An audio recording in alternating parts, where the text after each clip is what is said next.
Just outside Hilton Head Island in Bluffton, South Carolina is my second favorite course to play in the state, and that is Hilton Head National Golf Club.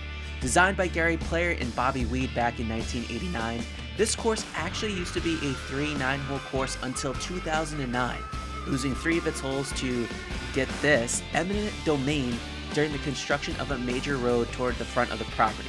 Despite that, this course has been acclaimed for more than 30 years as the best conditioned layout in the region. And that is no lie. Even in December, after severe rain and flooding that has occurred in the region, this course was in fantastic shape, especially the greens. So here's a shout out to the groundskeepers for making this one of the best courses you can play in Hilton Head.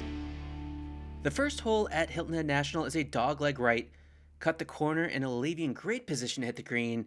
It is a rather large green, being below the hole is better.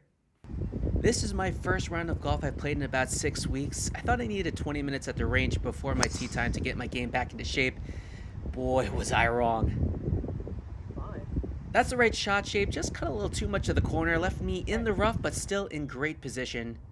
Being at sea level, I'm hitting an 8-iron here instead of a 9-iron.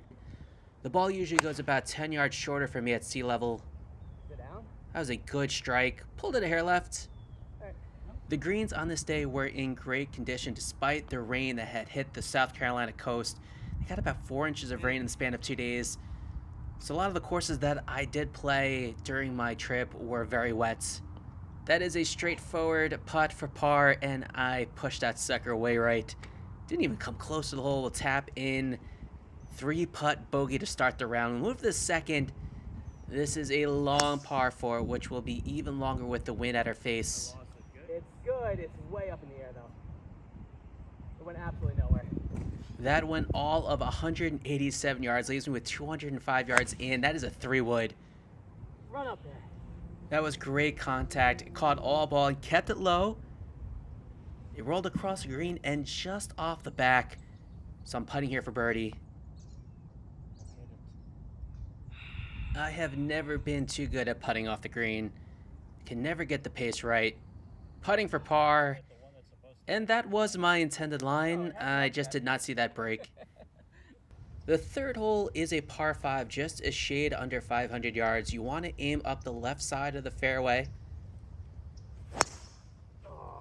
Ball started up the left side, but is hooking right. It is a rather large fairway, and I did find a piece of it. Yeah, I'll be fine. The only issue is that I have to cut hook a 4-iron here. That is not easy to do. But I did it. Pretty much to perfection. That is on a great line. I am back in the fairway, 100 yards in. Opting for a pitching wedge here. About to regret it in just a second. It's on a great line. Hit a little wall today. Guess that's a good thing. Not that I hit it long, that was just the wrong club. Should have went with a gap wedge. Instead of I got about a 30-footer here for birdie. The pace here was pretty much dead accurate. The direction, not so much. Leaves me with about a 3-footer here for par. We'll make that in. So that is the first par on our South Carolina trip. We'll move to the 4th hole. 165 yards here, hitting a 6-iron. And that was a skanky shot, leaving it way right. It hit the top of the tree and would fall down to this hard pan lie. Trying to make good contact here. Oh, sit down. And I thinned the shit out of it. That goes past the green, and I'm going to have one hell of an up and down to save bogey. The chip wasn't terrible, maybe slightly left of where I was aiming. I got about a 5-footer here for bogey. And I am putting all 5s on the scorecard. On the bright side, it's really easy to add up my score. The 5th hole is a hard dogleg right. I'm opting for the 3-wood here instead of the driver. If I hit the driver dead straight, it's going in the trees. Again, good shot shape, just a little hair right than I would have liked. Leaves me with a 7-iron in. Need to cut this ball if I want to get it on the green. And that is not a cut, that is a pull. And that wasn't the best contact either. Caught a little bit behind the ball. There is not a lot of green to work with here. That shot came out hot. I wanted a little higher, and it came out low. Ran through the green. I mentioned before, I'm not very good with putting off the green. Control here. It's a little bit better. A little bit better. That is a tap in for bogey. And that is 5 5s in a row. As we head to the 6th hole, this is, to me, the signature hole on the course. Only 275 yards from the blue tees. It is drivable if it's downwind, at least for me. On this day, however, the wind was hurting, so I'm aiming up the left side of the fairway, hoping to fade it in. That was a fade, but that's more of a pull fade. Fairway, left side of me. The ball just crept into the rough, but no harm, no foul. 6 yards in. Good shot. Just pulled it a tad left. Is that good? Yep. All right. I'm trying to break the streak of getting 5s on the scorecard. I could do it here if I make a good putt. That is a good putt. Did it go a little Just missed. Just a hair. Just a hair. The 7th hole is a fun little par 3. You have bunkers to the left, but the main issue is that hazard that runs along the right side of the green. You do not want to come up short here. You can see where I'm aiming. I want no part of that hazard. And yet, that is exactly where I go. Flailed it out to the right. It went into the shit, so I am dropping for 3. This is not exactly how I wanted my round to start, and believe me, it's going to get much worse, especially towards the end of the round. We'll tap that in for bogey. Move to the 8th hole. The #1 handicap on the course. That is another leaky drive. Somehow I found the fairway laying up here with a 3 hybrid, a club I don't use often. For good reason. I can't. I knew in my head that was not the club to be using. I should have went with a 4-iron. I am so good with a 4-iron. I found my ball, but it was unplayable, so I'm taking a drop here. And that was just great contact from the pine straw. I was going right at it.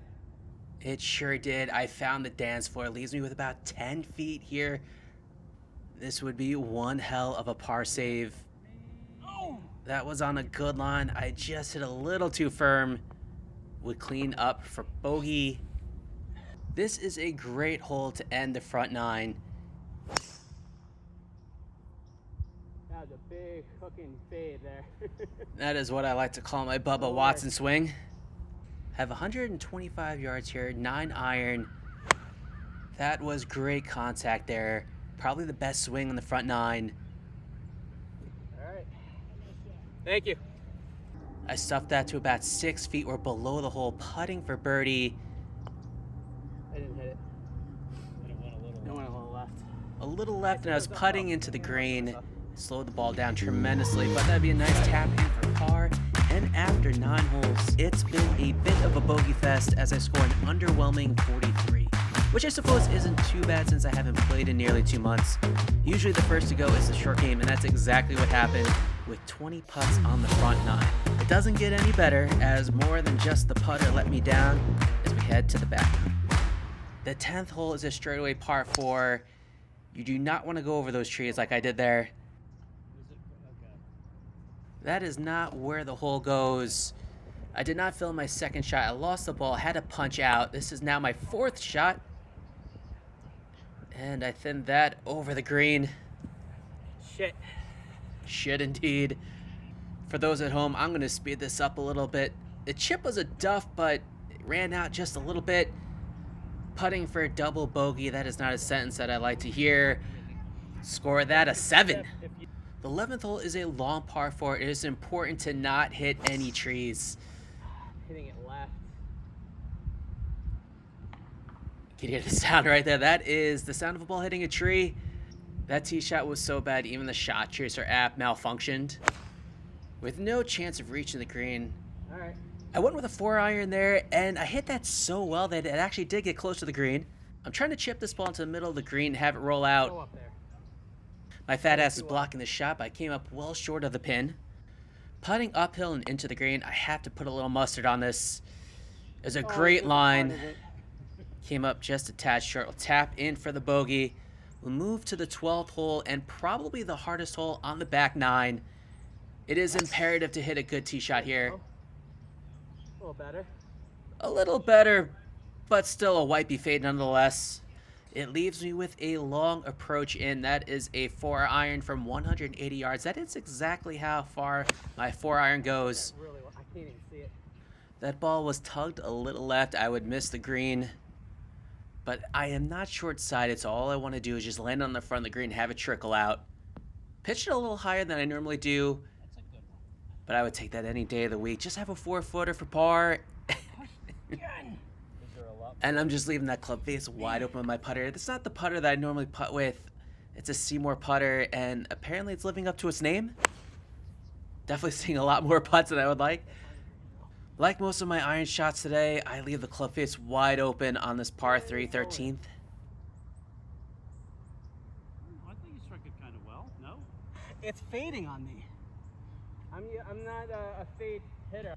I'm losing quite a bit of distance on these iron shots, so I'm in a greenside bunker. Caught a little too much ball there. Well, the good news is you didn't go in the other one. A younger me would be fuming at this point. The current one is just happy to be playing golf in December. That could be nice. That's one hell of a sand. And sinking 30 footers for par. Let's move to the 14th hole. Dog leg right. And yet again, another pull cut. Finding the trees. I don't know what's going on with this club. Making a par here is going to be very difficult. I felt good. I don't know where that went. Caught it clean, put it back into play. That's the name of the game. In a greenside bunker here. And yeah. I was hoping that par putt on 13 would give me some sort of positive momentum, but it is not working. It broke left? I thought the putt was dead straight, but at least the pace was good. I accidentally clipped the shot of my bogey putt. It did go in. The par 3 15th hole, you want to stay right of this pin. There are bunkers that cover the front and left side of the green. I just barely covered the greenside bunker. Putting for birdie, probably the worst birdie putt I've had in quite a while. Really making this difficult on myself.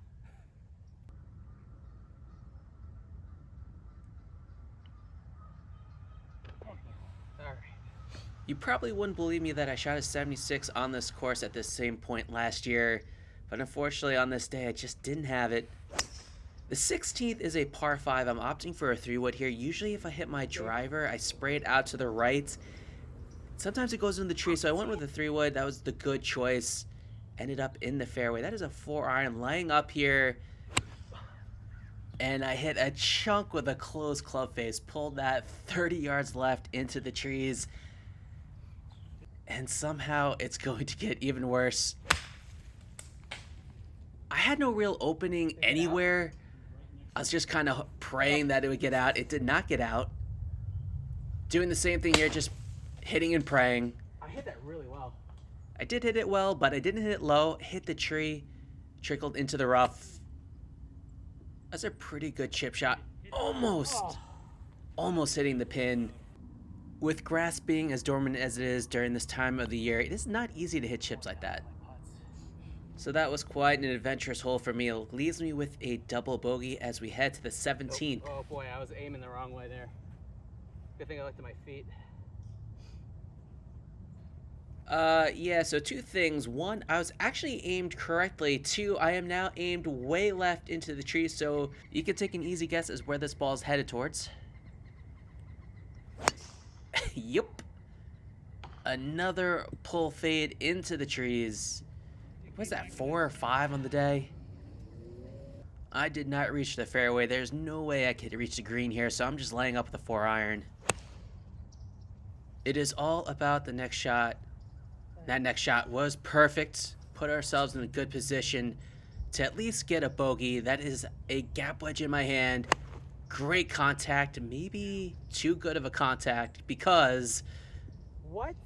I flew the green. I don't understand. It was just one of those days where even the good shots turned out bad, but I do feel even though this round was a bust, I feel like my game is trending upward overall. It's just golf is just one of those sports where you're always chasing a level of excellence that can be attained but not sustained, especially for us weekend warriors. There we go. And you got to find the positives in this crazy sport. That was a great bogey save. We'll move to the final hole, the 18th hole. That was better. That was better in the sense that it wasn't a pull cut, but I still am in the trees. Got a fortuitous bounce off the cart path. So I'm just 100 yards in. That is a sandwich. Trying to hit over the tree. Oh, I hit the thing. I hit the top of the tree and it came straight down. That's just the luck I had today. That ball was hit a little too firm and will run to the back of the green. Speaking of the 18th green, you can see the front half is well kept. The back half is never used. If you recall in my intro, this course used to be a 3 9-hole course, and I believe that green used to be a shared green with one of the other holes. I never got a chance to play those 9 holes, but from patrons that I've talked to in the past, they actually like it better as it currently stands. As for me, well, this round came to a whimpering end with a double bogey on 18, and I finished the back going 11 over 46 for a final round of 89. If you've watched any of my videos, you know that hitting poor tee shots is highly uncharacteristic of me, but I guess that's what happens when you go 6 weeks without playing. After this round, I spent hours on end at the practice range working on my driver, trying to get back to a neutral path instead of this out to in swing that you saw in this video, and even more importantly, I need to get my short game back to form. We're back at it. This time we're going right across the street to Old South, one of my favorite courses in Bluffton. So I will see you on the first tee.